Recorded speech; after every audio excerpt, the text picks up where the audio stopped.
Lesson number 8. I'm going to teach you how to do conditional formatting and commenting. Okay, so to start off with conditional formatting, you find it firstly by unprotecting your sheet. That would help. Then going to home and then conditional formatting. Now, before you do that, you need to select a range of cells or an individual cell that you want to apply the rules to. So we're going to create a rule that will highlight a cell for us if it's at a certain value. So Shifty Bob doesn't want people working, well, he does, but he wants to know if people work more than 40 hours a week, and he wants to quickly see it. Okay, so just say this list is really big. You want the cell to be highlighted so it's really obvious. Okay, so highlight the hours worked. Go to conditional formatting, go down to manage rules, and say create new rule. And now we're going to go format only cells that contain. And then we have this cell value here. So if we have cell value, we can change this to greater than. And we're going to go with 40. So 40 is okay, but any higher than 40, we're going to make it highlighted. So click on Format, go to Fill, and we're going to make it orange. Okay. Now you could make it, you could do something to the text or something, but I like highlighting the cell because it's very obvious. Press OK. Okay, again, and apply that rule, and you'll see here that Biff Biffenson has worked 45 hours a week, and that's why he gets an orange highlight. Now if we change this, so Sam Jones does 41, he gets highlighted as well. Okay, so conditional formatting is working for us there. All right, another way you can use conditional formatting, let's just highlight the names of the employees.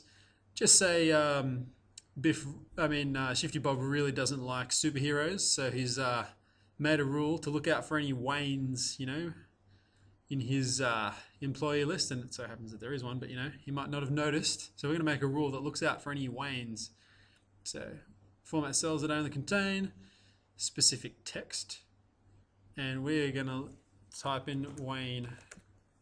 Okay, so it'll flag if there's any superheroes in his midst, and we're going to make it red because it's pretty scary. Press OK, apply, and there it is. Bum, bum, bum, Bruce Wayne. I know we're all very worried about that. Okay, so as you can see, conditional formatting can be applied to numbers, text, whatever you want. Okay, last one we're going to do is commission totals. So he really wants lots of cars being sold. So if commission goes greater than 400, we're going to flag it a certain color. So highlight total commission, get down to manage rules. New rule, and we're going to go with greater than or equal to 400.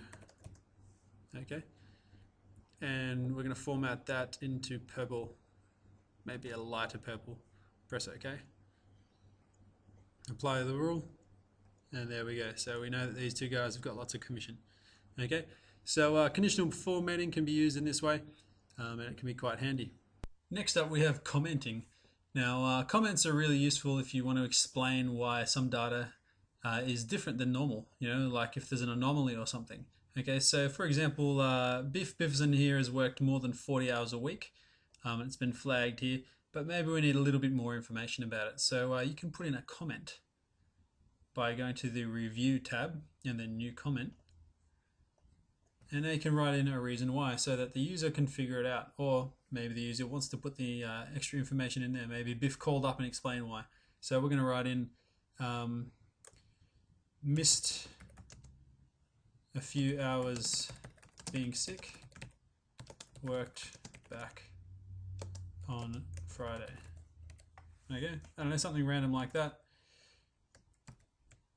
And we'll just shrink that down and we'll move it slightly out of the way so it doesn't block any of our other data. And now when you move your mouse over it, we've got some reason behind why our data is different.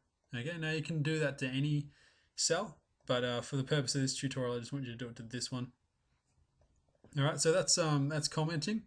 It's really simple but quite good. Can occasionally be used if you want to add an input message, but you're better off doing data validation. Okay, if you want an input message, kind of like you did here for this one right here. Okay, so data validation generally the best for input messages, and if you want to explain data anomalies, get that comment happening. Okay, that's all for this tutorial. Save what you're up to and move on.